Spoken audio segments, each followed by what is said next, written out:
le modèle de diagnostic et de conception, il va nous permettre de vérifier la faisabilité de notre projet prothétique. La prothèse adjointe partielle est souvent combinée à de la prothèse conjointe. C'est pour ça qu'on l'appelle en fait le plus souvent de la prothèse combinée. C'est une réhabilitation orale à part entière puisqu'elle touche au moins deux secteurs puis l'antagoniste. Du fait de sa complexité, il est absolument nécessaire de simplifier le cas pour pouvoir le réussir. Simplifier veut dire définir et préparer le cas de telle manière à ce qu'il soit le plus réalisable possible. Pour cela, 7 clés. Une réhabilitation prothétique, c'est rétablir une occlusion. Rétablir une occlusion qui pourra être déstabilisatrice si le concept est mauvais, ou au contraire, cette occlusion pourra être stabilisatrice des prothèses. Ce que nous recherchons, les forces en présence sont relativement importantes lorsque les dents s'affrontent. Pour cela, et pour bien définir cette fonction d'occlusion, 7 clés. L'équilibre occlusal, le plan moyen d'occlusion, le couloir prothétique, le guide antérieur et le champ fonctionnel, les schémas occlusaux, les morphologies occlusales et l'axe d'insertion. L'équilibrage occlusal. Après avoir obtenu une relation mandibulo-maxillaire de référence, c'est-à-dire une relation telle qu'on a une déglutition fonctionnelle, une dimension verticale correcte, une coaptation articulaire sans contrainte, une détente neuromusculaire sans contrainte, nous allons alors pouvoir procéder à une analyse occlusale des modèles permettant de trouver les contacts déflecteurs. À partir de ce moment-là, nous pourrons supprimer ces contacts déflecteurs qui induisent un mouvement mandibulaire de latérodéviation ou de propulsion et latérodéviation. Ainsi, nous aurons coïncidence entre une intercuspidie et une relation mandibulo-maxillaire de référence. Ensuite, il nous faudra répartir les charges occlusales au niveau des prémolaires et des molaires. Cette augmentation du nombre de points en occlusion se fera par l'élimination d'un deuxième type de contact prématuré qui sont des contacts prématurés de surocclusion. Ceux-ci n'induisent pas de mouvement mandibulaire de défense en latérodéviation ou en propulsion et ils sont simplement en surélévation. Ils augmentent la dimension verticale. Nous allons donc les réduire. Dans la zone antérieure, les contacts seront très légers, voire absents, car les dents antérieures ne sont pas des dents d'appui, en particulier lors de la déglutition. Les dents antérieures ont un rôle essentiellement de préhension. L'élimination des contacts en statique de surocclusion sera limitée à un certain nombre de points tels que nous retrouvons la dimension verticale correcte d'occlusion de nos patients qui permettent une déglutition fonctionnelle et tels que nous ayons un espace libre interdentaire qui permettent une phonétique et un repos de la mandibule. D'autre part, en dynamique, nous devrons avoir une organisation des trajectoires des cuspides tels que les versants cuspidiens n'interfèrent pas. C'est le troisième type de contact prématuré, ce sont les interférences. Vous pouvez rechercher des techniques d'équilibration, le protocole d'équilibration, dans un texte joint sur ce site qui est un document.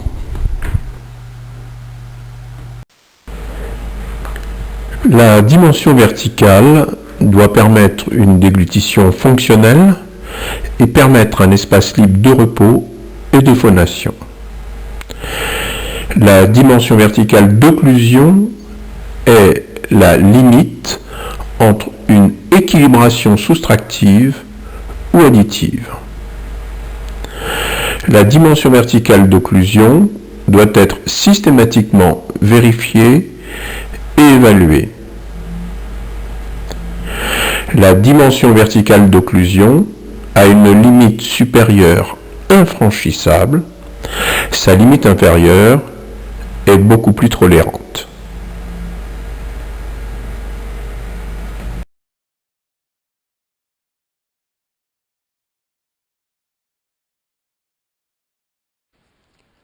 Nous allons observer une déglutition à une dimension verticale correcte.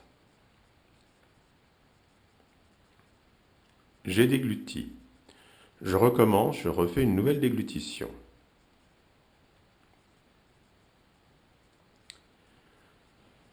Nous avons mis en place une cale augmentant la dimension verticale. Nous allons remarquer comment se fait la déglutition avec une dimension verticale qui est d'occlusion qui est surévaluée. Je recommence. Nous voyons qu'il y a une contraction des orbiculaires et une élévation des sus-sous-oïdiens qui est beaucoup plus importante. Je recommence. Il nous faudra diminuer la hauteur de cette cale de telle manière à retrouver la limite supérieure de la dimension verticale d'occlusion permettant une déglutition correcte. Sur cette patiente, un espace libre insuffisant. Alors tu restes bien droite, ouvre la bouche s'il te plaît, voilà. Tu amènes passivement les lèvres au contact, tranquillement et gentiment, encore. Vas-y, les lignes du vermillon sont bien. Je écarte les lèvres. Ah non, faut pas ouvrir la bouche, d'accord? On ouvre à nouveau la bouche, on ferme passivement, on détend complètement, voilà.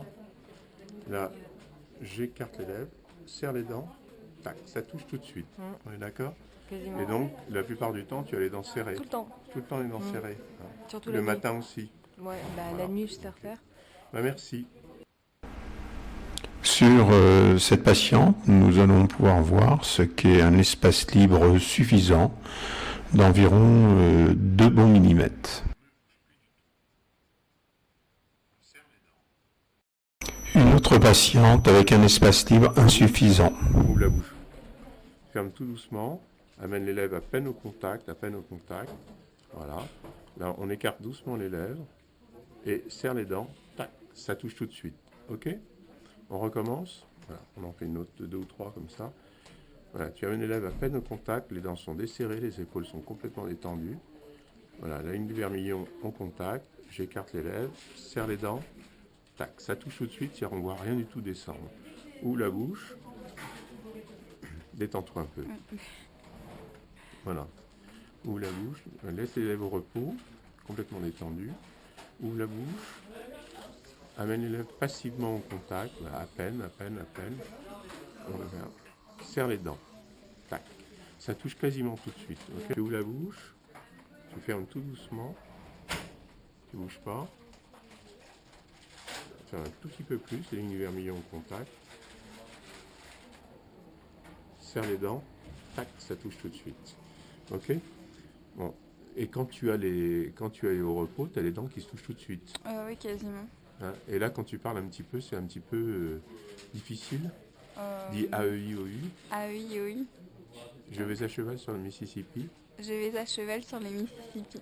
Oui, tu vois, tu as un peu de mal à le dire. Ouais, puis à la fin Mississippi, j'ai les dents qui se touchent. Ouais, j'ai les molaires qui se touchent. Qui se touchent, hein. Ok. Très bien, bah merci. Avale ta salive. Avale ta salive. Avale ta salive. Sur ces photos, vous pouvez voir l'exemple d'un patient qui présente une béance antérieure. En fait, après avoir retrouvé la dimension verticale, nous avons trouvé une dimension verticale qui permettait un bout à bout incisif. Nous avons vérifié et cautionné cette dimension verticale en réalisant des prothèses provisoires.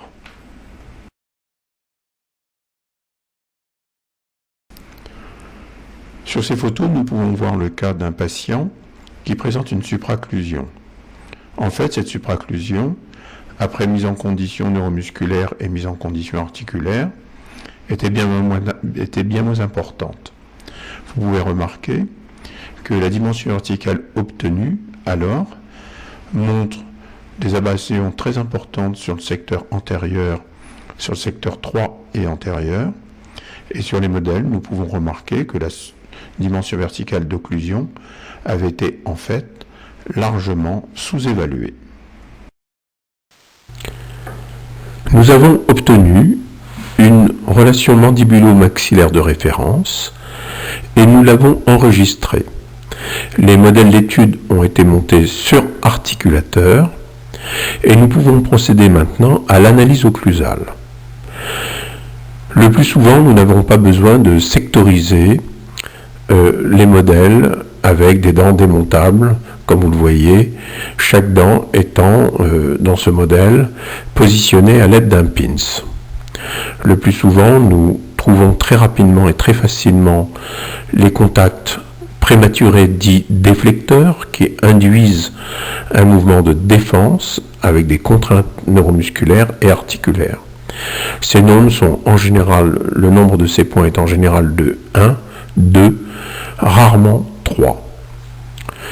Une fois supprimés ces points, nous allons à ce moment-là, comme nous l'avons dit précédemment, diminuer le deuxième type de points prématurés, qui sont les points qui augmentent la dimension verticale, qui sont des contacts de surocclusion.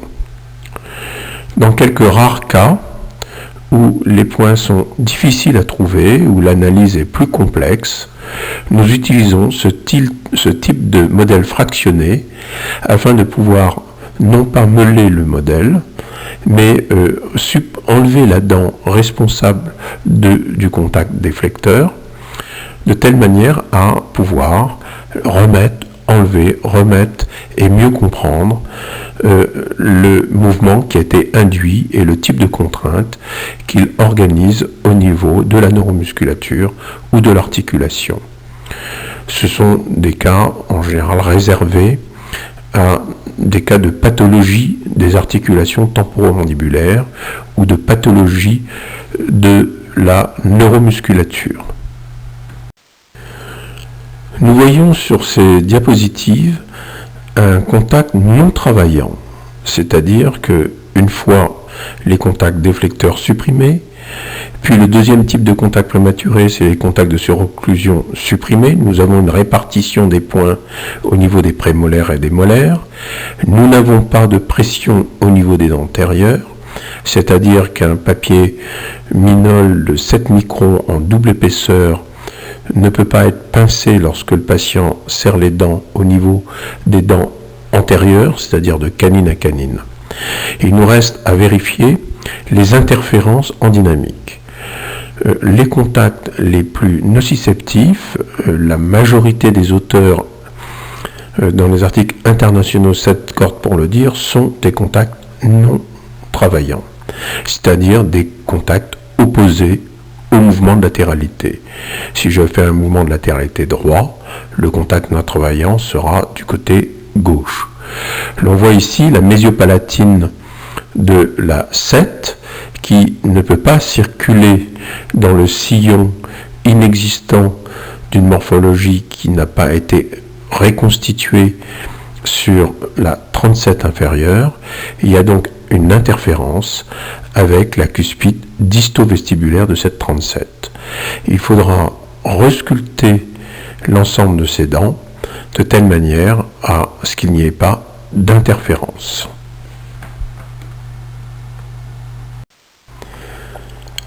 En résumé,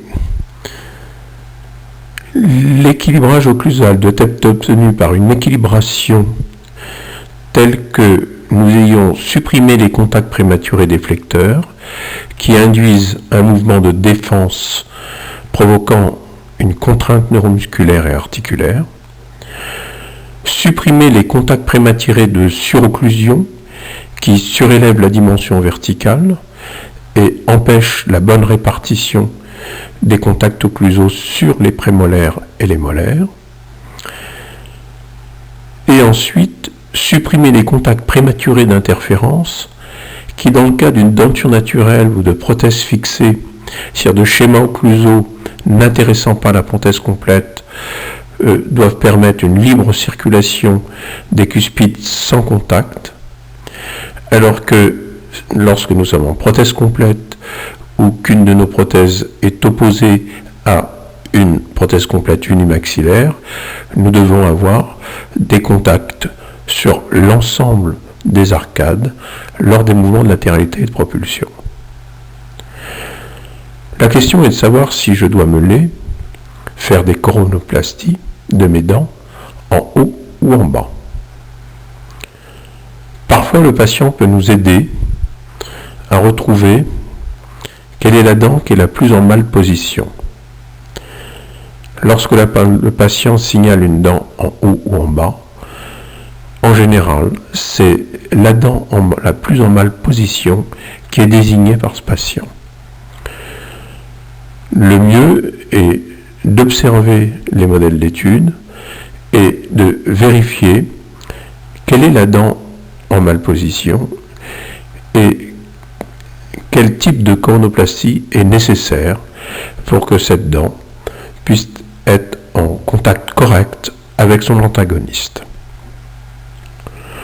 D'autre part, il ne faut pas oublier une notion importante qui est de réorganiser la sphéricité des morphologies de telle manière à obtenir des points de contact vraiment punctiformes entre nos dents, tels que nous ayons une unicité de l'occlusion, cette unicité permettant la fonction de déglutition.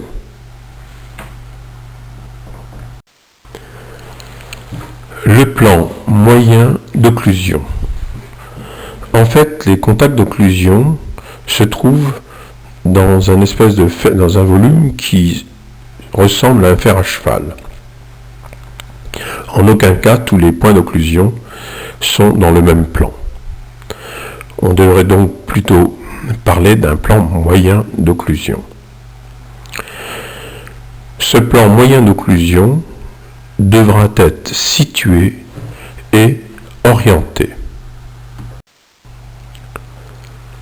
Le plan d'occlusion doit être situé de telle manière à ce qu'il soit globalement à mi-chemin entre la distance intercollée des dents résiduelles, en partant du principe que ces dents n'ont pas de malposition, tout au moins qu'on ait corrigé ces malpositions.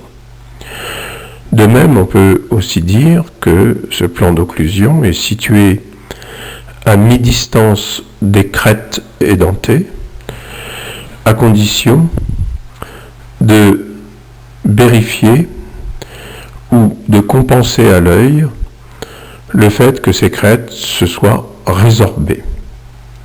C'est dire la difficulté en fait de situer un plan d'occlusion sur un articulateur. Le résultat doit être tel que ce plan d'occlusion coïncide ou est très légèrement en dessous d'un plan passant par la ligne de grand contour de la langue au repos et les modiolus droit et gauche du patient. Ce plan aussi très souvent passe dans la zone antérieure par la commissure des lèvres au repos. La deuxième chose est l'orientation du plan. Et nous allons le voir en image.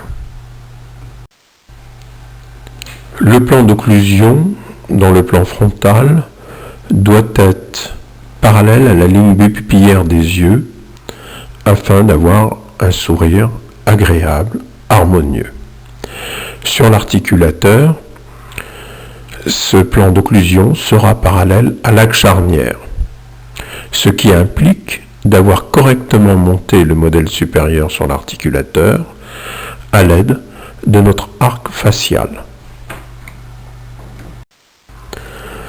Le plan d'occlusion dans le plan sagittal doit être orienté différemment selon que nous soyons en prothèse complète ou en denture naturelle. En denture naturelle, nous ne voulons pas avoir d'interférence lors des mouvements mandibulaires. Pour cela, il nous faut une désocclusion postérieure importante lorsque le patient mastique ou parle. Cette désocclusion est obtenue par l'augmentation de l'espace de Christiansen, et pour cela, il nous faut un plan d'occlusion qui soit parallèle au plan de Francfort. Lorsque vous faites une propulsion, la tête de condyle descendant plus vite que les incisives inférieures, vous pouvez sentir avec votre langue un espace qui augmente plus au niveau de la 7 qu'au niveau des prémolaires. C'est ce fameux espace de désocclusion dit de Christiansen. En prothèse complète, les choses sont différentes. Nous voulons avoir des contacts en propulsion et en latéralité, c'est-à-dire que nous ne voulons pas avoir de désocclusion, nous voulons limiter cet espace de Christiansen, le diminuer. Pour cela, nous allons choisir l'orientation de notre plan d'occlusion qui soit parallèle au plan de Camper. Ainsi, lorsque nous avons un schéma occlusal qui soit deux prothèses fixées, deux dentures naturelles, c'est-à-dire dit de fonction canine ou fonction de groupe, nous aurons une orientation du plan d'occlusion qui devra être parallèle au plan de Francfort. Et lorsque nous avons soit deux prothèses complètes maxillaires et mandibulaires, soit une prothèse complète dite unimaxillaire, nous serons à ce moment-là dans un schéma occlusal bilatéralement équilibré qui nécessitera un plan d'occlusion parallèle au plan de Camper. Le couloir prothétique, comme le couloir dentaire, est un espace où la pression des joues et des lèvres est égale à la pression exercée par la langue. Nous avons à ce moment-là la possibilité d'avoir une stabilité de notre couloir dentaire ou une stabilité de nos réalisations prothétiques. Si le couloir prothétique est un espace unique pour une arcade donnée, il faut quand même distinguer une spécificité au couloir prothétique du secteur postérieur et une spécificité au couloir prothétique du secteur antérieur. Sur ces modèles de diagnostic, nous voyons sur le secteur 2 des dents résiduelles. Il y a des pertes de coronaires importantes, néanmoins les zones d'émergence sont visibles et nous permettent de situer le couloir prothétique. Ainsi, on a pu reconstituer en cire le futur bridge qui a été réalisé comme on le voit sur la photo qui est en bas. Nous avons donc là une première approximation qui nous permet de vérifier qu'il y aura, que ce bridge sera en équilibre entre la pression jugale et labiale et la pression de la langue. Nous voyons donc ici des modèles de diagnostic, un modèle de diagnostic qui a permis la réalisation des couronnes qui sont bas à droite. Et sur ce modèle de diagnostic, nous voyons que l'emplacement des futures dents de la prothèse partielle ont été définies par un montage directeur. L'emplacement du couloir prothétique a été trouvé grâce à l'emplacement des dents résiduelles, en particulier des 2 petites dents qui vont être extraites au niveau du secteur antérieur. Sur ce cas clinique, nous pouvons voir que sur le secteur 1, il y a d'anciennes couronnes qui vont être faites et que les cires de diagnostic ont pu être réalisées simplement, sachant exactement où est le couloir prothétique. Sur le secteur 2, la réalisation d'une couronne sur la 23 pourrait être mal réalisée si nous n'avions pas déterminé le couloir prothétique à l'aide d'un montage directeur, comme on peut le voir sur la diapositive en bas et à droite. La réalisation de ces 2 couronnes, 15 et 16, n'aurait pas été possible si nous n'avions pas réalisé un montage directeur de la future prothèse adjointe. Nous avons ainsi défini non seulement la notion de couloir prothétique, mais aussi de plan d'occlusion.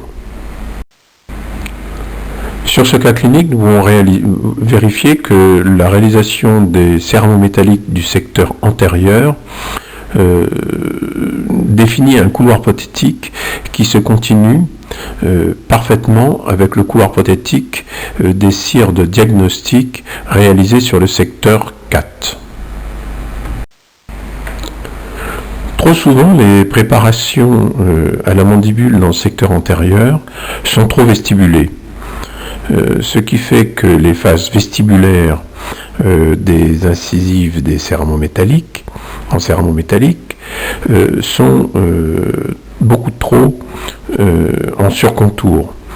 Et de ce fait-là, on ferme le champ fonctionnel, ce qui équivaut à augmenter le guide antérieur et à créer un état de contrainte neuromusculaire et articulaire du patient. D'où la nécessité de réaliser un montage directeur des dents postérieures afin de parfaitement définir le couloir prothétique antérieur. Le fait de définir un plan d'occlusion et un couloir prothétique permet de réaliser un guide de préparation.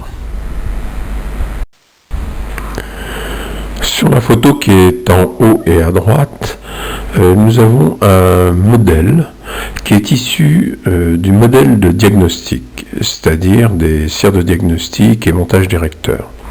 On a pris une empreinte de ce modèle de diagnostic, on l'a coulé en plâtre, ce qui a permis de thermoformer une feuille de plastique, et cette feuille de plastique devient ce qu'on appelle un guide de préparation. Cette feuille de plastique est reportée en bouche et sur la photo de droite, on voit bien qu'il est possible alors de vérifier la qualité de nos préparations. Est-ce que nos préparations sont bien au centre du couloir prothétique? Est-ce qu'elles sont suffisantes et qu'elles laissent la place pour le métal, la céramique, les fraisages, les attachements? D'autre part, en plus, cette gouttière en plastique sera utilisée pour réaliser des éléments provisoires. Le guide antérieur est le champ fonctionnel. En fait, le guide antérieur est l'expression sur l'articulateur de ce qu'est le champ fonctionnel. Celui-ci se définit comme étant le volume de toutes les trajectoires cuspidiennes lors de la cinématique mandibulaire. Le champ fonctionnel est donc l'enveloppe de tous les mouvements des cuspides lors de la cinématique mandibulaire. Pour simplifier, nous nous intéresserons particulièrement au surplomb vestibulaire des cuspides postérieurs et au surplomb vestibulaire du groupe incivo-canin antérieur. Ainsi, on peut dire que nous avons un champ fonctionnel antérieur et un champ fonctionnel postérieur. Nous voyons sur cette photo que le champ fonctionnel a une continuité entre le groupe incivo-canin et molaire. Nous avons un champ fonctionnel qui est délimité par les faces vestibulaires des cuspides mandibulaires et les faces palatines des cuspides vestibulaires maxillaires. Très souvent, on donne comme indication le fait qu'il doit y avoir un certain surplomb vestibulaire, par exemple de l'ordre de 2 mm.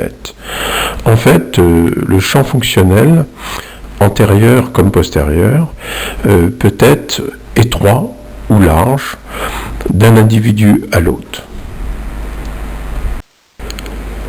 Nous avons dans le secteur postérieur la même expression et la même spécificité de notre champ fonctionnel. S'il est étroit et vertical, il le sera aussi dans le secteur postérieur, et s'il est large et horizontal, il le sera aussi dans le secteur postérieur. Nous voyons sur ces figures qu'il ne suffit pas que la mésio-palatine soit dans la fosse de la dent antagoniste, mais encore faut-il surtout que l'axe de la cisse supérieure et de la cisse inférieure soit le même, de telle manière à ce qu'il n'y ait pas, comme on le voit ici, une fermeture du surplomb vestibulaire, qui veut dire une diminution du champ fonctionnel et un état de contrainte neuromusculaire et articulaire pour le patient. Nous allons voir sur cette vidéo une correction qui permet de distaliser, qui en distalisant les dents supérieures permet de passer en classe 1. Vous voyez bien que la 16 et la 46 se trouvent, semblent être dans un bon rapport. Cuspide embrasure au niveau des prémolaires.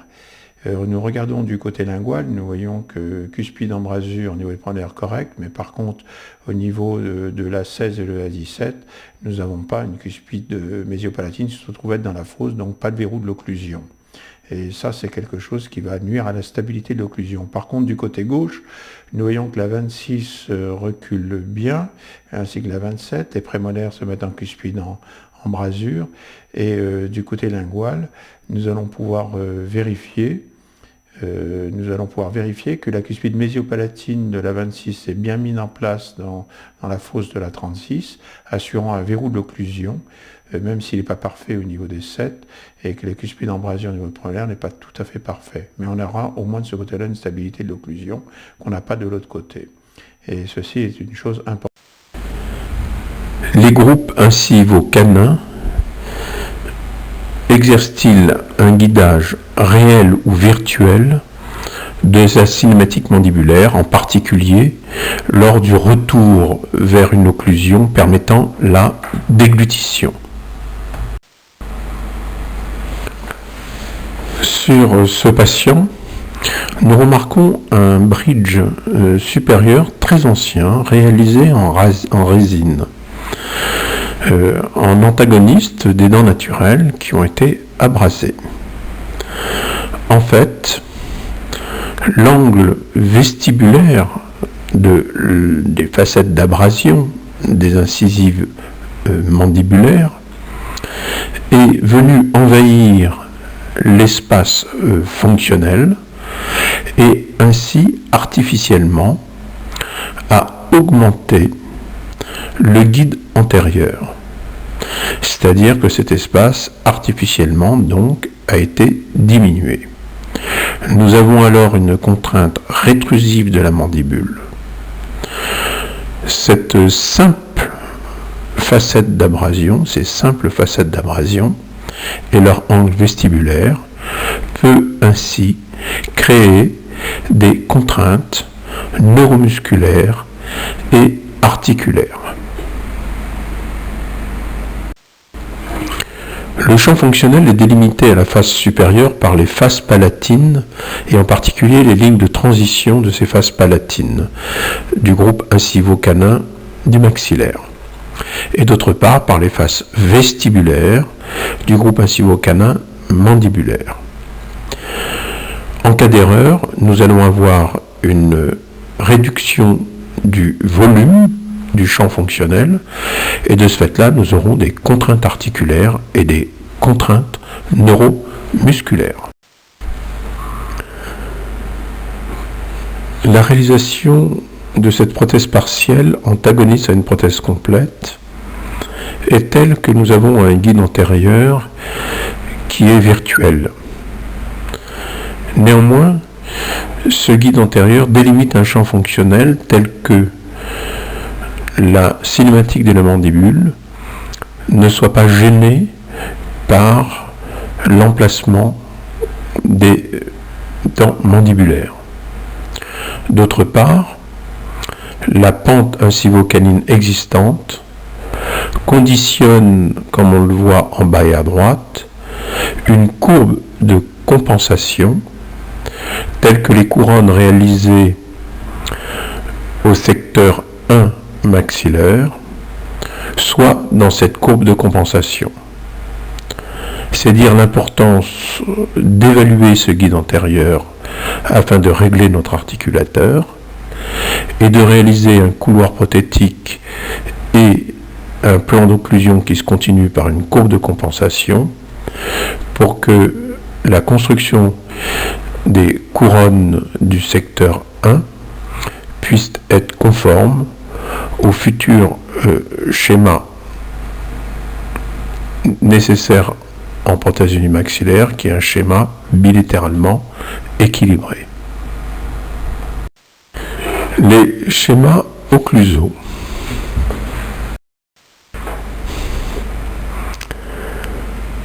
Nous avons 4 cas de figure. Première chose, il nous faut une référence occlusale postérieure et unique en statique.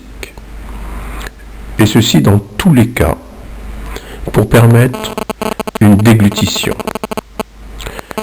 Pour que cette déglutition soit correcte, il est absolument nécessaire que nous ayons qu'une seule position parfaitement précise.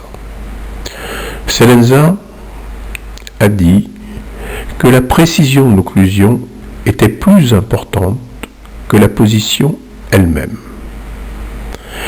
Effectivement, cela souligne bien l'importance de l'unicité de cette position et du caractère précis obtenu par des contacts punctiformes.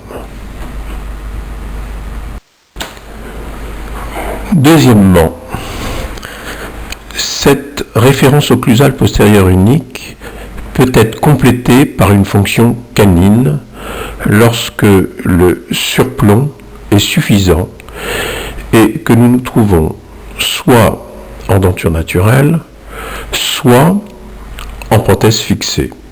C'est-à-dire que nous avons des dents antérieures qui sont pourvues d'un desmodonte et de récepteurs.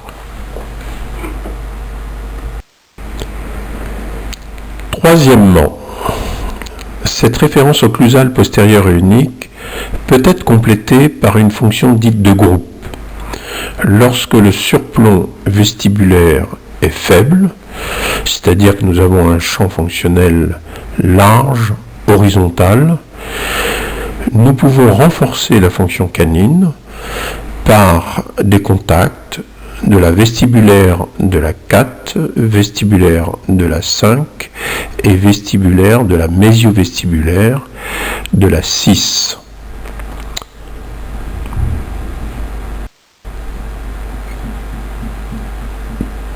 Comme pour la fonction canine, la fonction de groupe est réservée aux dentures naturelles, à la prothèse fixée et en prothèse partielle à des guides antérieurs qui sont réels avec desmodontes et récepteurs desmodontaux.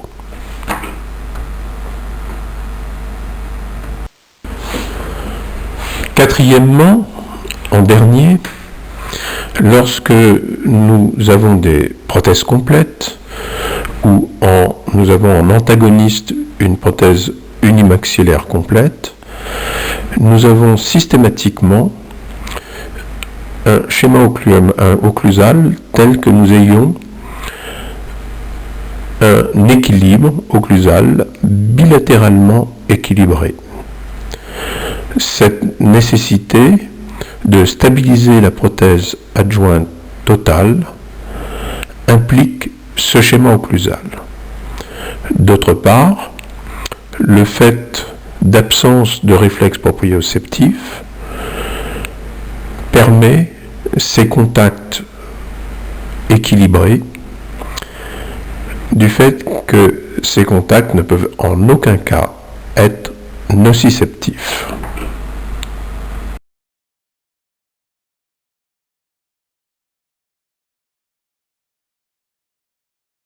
Le premier exercice consiste à trouver la pointe de son nez, les yeux fermés.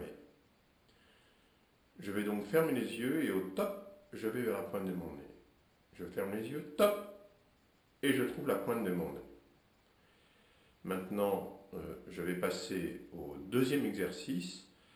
Le deuxième exercice consiste à trouver son front. J'ai toujours le doigt levé et je ferme les yeux, top, je cherche mon front. Et effectivement, je trouve mon front et vous verrez que si vous faites l'exercice, vous trouverez de temps en temps des positions qui sont au-dessus, en dessous, mais toujours sur l'axe de symétrie du front. Une occlusion pontiforme est stable en relation maxillo-mandibulaire de référence permettra à la mandibule d'avoir un objectif unique et précis pour occluser et déglutir.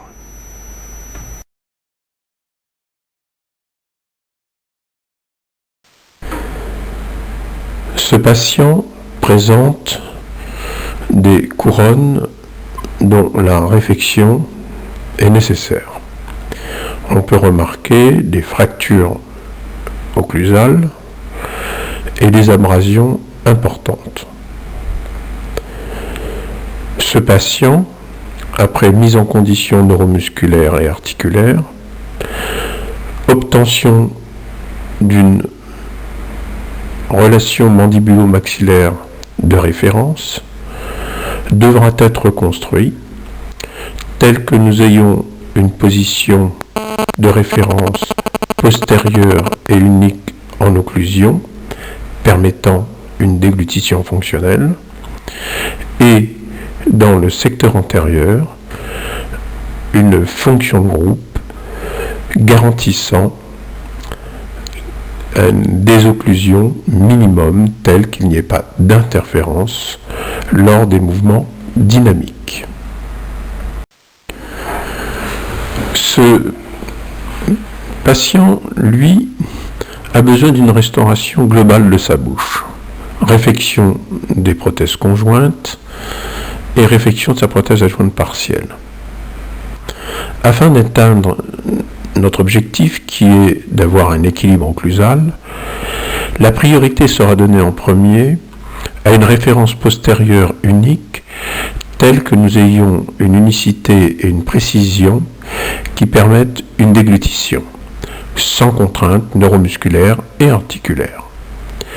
D'autre part, le montage des dents dans un couloir prothétique, particulièrement au niveau antérieur mandibulaire, sera tel que l'on respectera le champ fonctionnel et qu'il n'y aura pas donc de contrainte au niveau de la cinématique mandibulaire, de la neuromusculature et des articulations.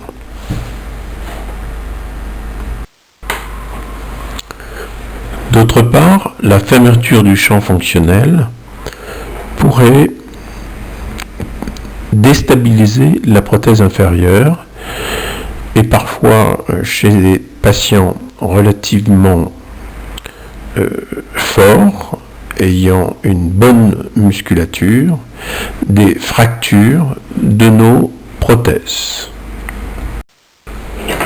Nous voyons ici les cires de diagnostic réalisées pour ce patient, telles que nous ayons un respect de nos champs fonctionnels.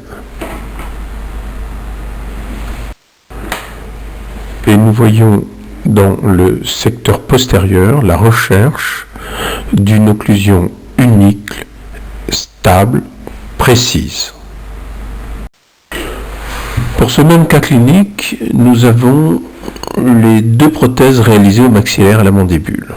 Une prothèse fixée au maxillaire et une prothèse partielle à la mandibule qui est conjointe à de la prothèse fixée sur le secteur 4.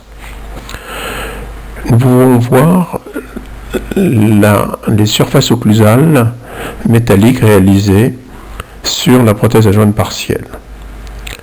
Ceci dans le but d'obtenir la meilleure référence occlusale postérieure et unique afin d'avoir un schéma occlusal qui permette une fonction de déglutition et une cinématique mandibulaire correcte. Ce cas a été réalisé il y a de nombreuses années, il y a plus de 30 ans, largement, et toujours en bouche à ce jour. Les morphologies occlusales ont pour fonction évidemment la mastication, mais aussi de permettre une stabilité occlusale lors de la déglutition. Je vous rappelle que cette position doit être unique et précise. Donc les morphologies doivent être suffisantes pour avoir cette stabilité occlusale, un calage occlusal, mais en aucun cas doit contraindre la cinématique mandibulaire.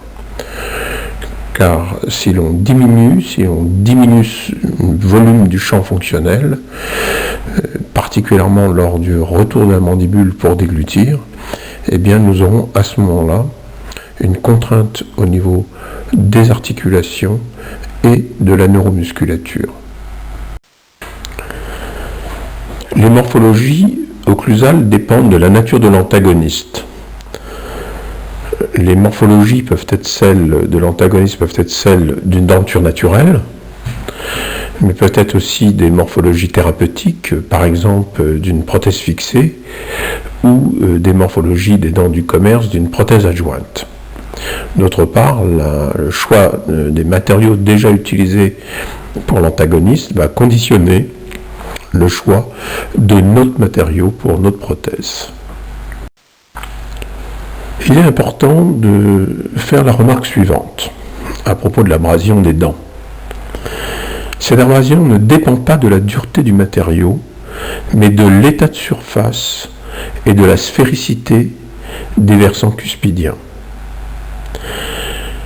Cette abrasion ne peut exister que s'il y a un frottement sans interposition de salive entre les dents antagonistes. Par exemple, dans le cas de parafonction ou d'une alimentation contenant des matériaux abrasifs tels que des silices. Et puis des cas particuliers de parafonction permanente qui peuvent être celles de certaines bruxomanies. Les morphologies des dents du commerce sont en général organisées de telle manière à ce qu'elles puissent fonctionner en antagoniste. Si en antagoniste nous n'avons pas de dents du commerce, mais une denture naturelle ou une prothèse fixée par exemple, il nous faut alors modifier les faces occlusales de nos dents de prothèse partielle. Lorsque ces dents sont réalisées en résine, parce qu'il n'y a pas suffisamment de hauteur permettant d'utiliser des dents en céramique, eh bien nous devons adjoindre des surfaces occlusales métalliques à ces dents afin d'une part d'organiser la pérennité de l'occlusion en évitant toute abrasion et d'autre part en permettant d'avoir un réel verrou de l'occlusion qui permette d'avoir une déglutition et une stabilité occlusale. Si nous avons pu monter des dents en céramique comme dans ce cas, il nous faudra à ce moment-là modifier les morphologies occlusales de ces dents en céramique et pour ce faire utiliser une céramique haute fusion, semblable à celle des dents du commerce. Moyennant quoi, nous voyons très bien qu'entre ces deux photos, en haut et à gauche et en bas et à droite, la différence de qualité des morphologies qui sont devenues beaucoup plus fonctionnelles et adaptées à un antagoniste.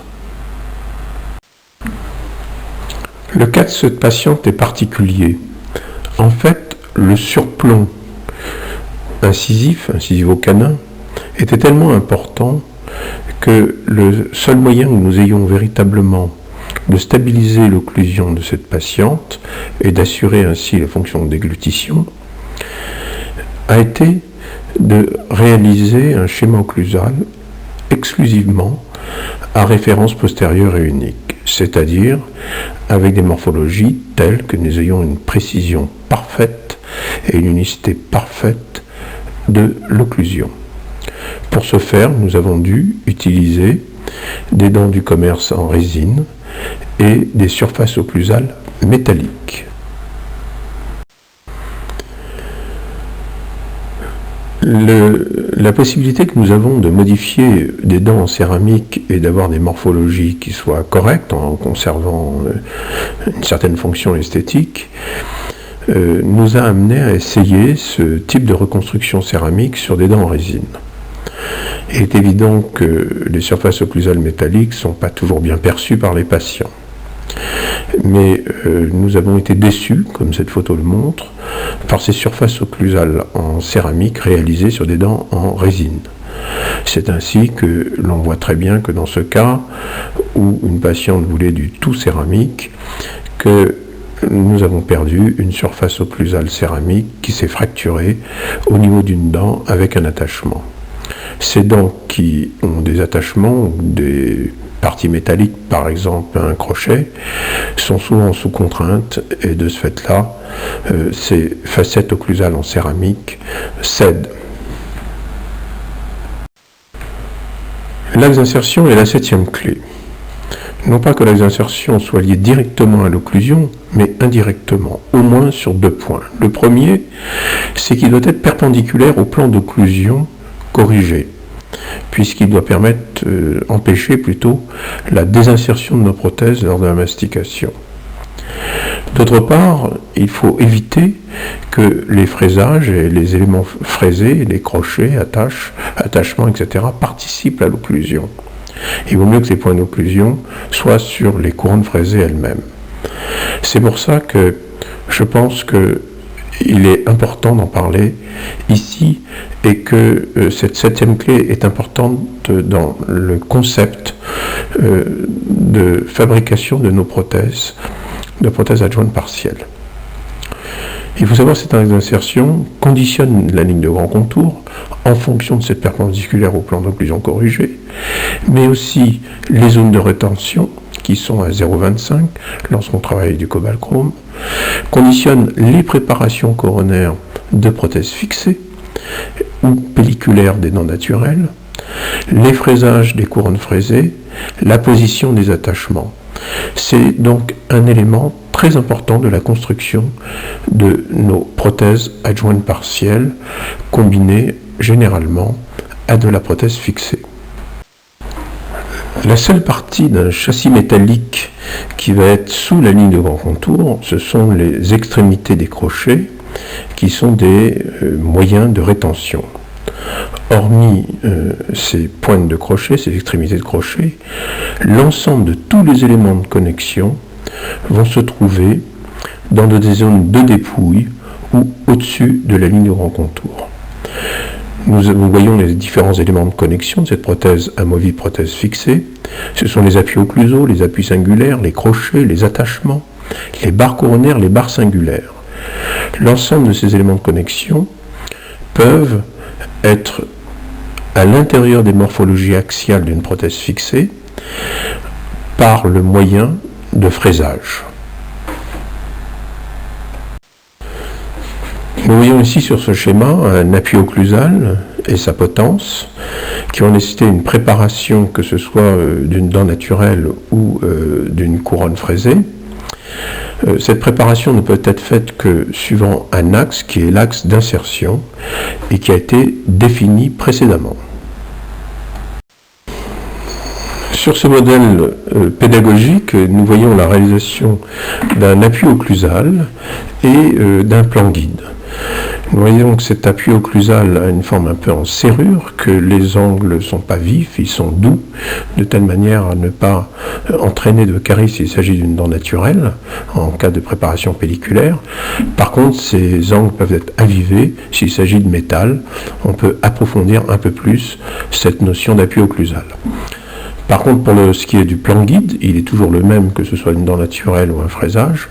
Vous voyez qu'il est parfaitement réalisé suivant l'axe d'insertion et qui permet une continuité entre l'appui occlusal et la potence.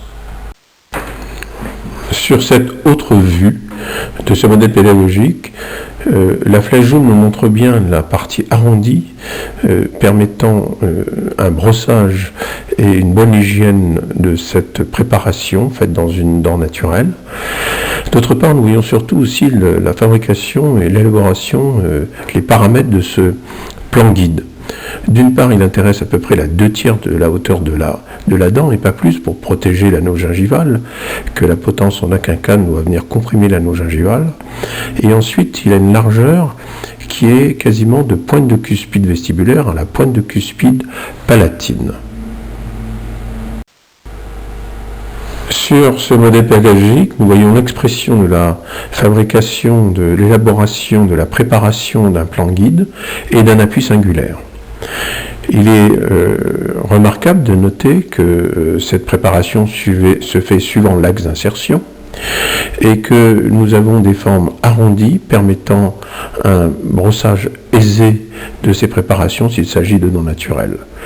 Dans le cadre d'une restauration d'une préparation d'un fraisage fait sur une céramo métallique, nous pourrions avoir des angles vifs. Au contraire, ils sont recherchés afin d'avoir un meilleur effet de notre fraisage.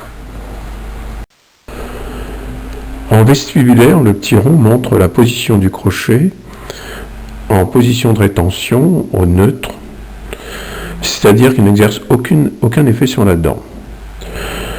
Le petit carré en 1, lui, correspond à la réciprocité. Là non plus, aucun effet. Lors de la désinsertion de la prothèse, le passage de la ligne de grand contour va provoquer un effet scoliodontique sur la dent. Et la réciprocité, beaucoup plus rigide que le bras de rétention, va empêcher cet effet scoliodontique. Pour ce faire, il faut que la réciprocité agisse durant toute la désinsertion, c'est-à-dire toute la hauteur de désinsertion, c'est-à-dire tout le passage de 1 en 2. L'organisation du bras de réciprocité se fait à cheval sur la ligne de grand contour pour pouvoir justement être active, que cette réciprocité soit active durant toute la hauteur de désinsertion. Il faudra donc une préparation pelliculaire sur une dent naturelle et il faudra un fraisage sur une couronne support de crochet.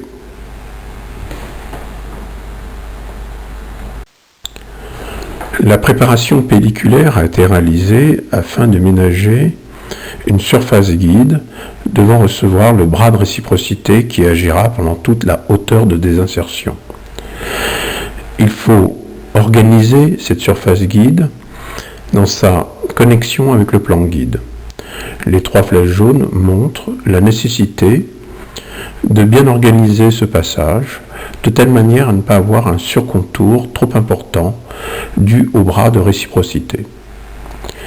D'autre part, on a chanfreiné l'angle entre l'appui occlusal et le plan guide, de même afin d'éviter qu'il y ait un angle vif dans la coulée du métal qui pourrait fragiliser l'appui occlusal dans sa liaison avec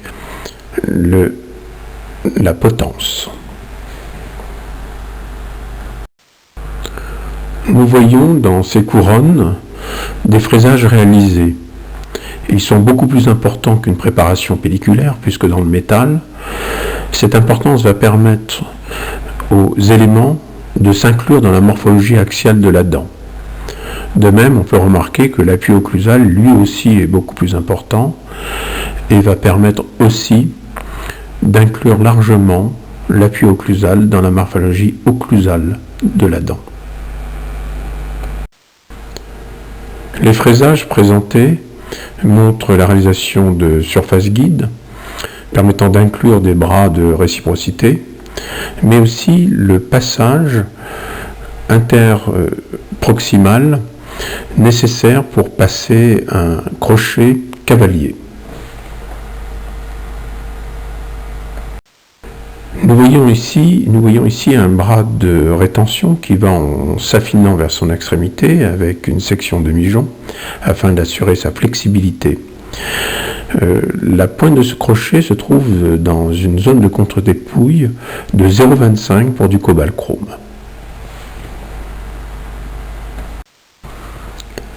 Il est à noter qu'il est aussi possible, avec une fraise à grain très fin, de retoucher la morphologie axiale d'une dent naturelle pour pouvoir retrouver une zone de rétention compatible avec une rétention à 0,25 mm ou pour essayer de cacher au maximum un crochet.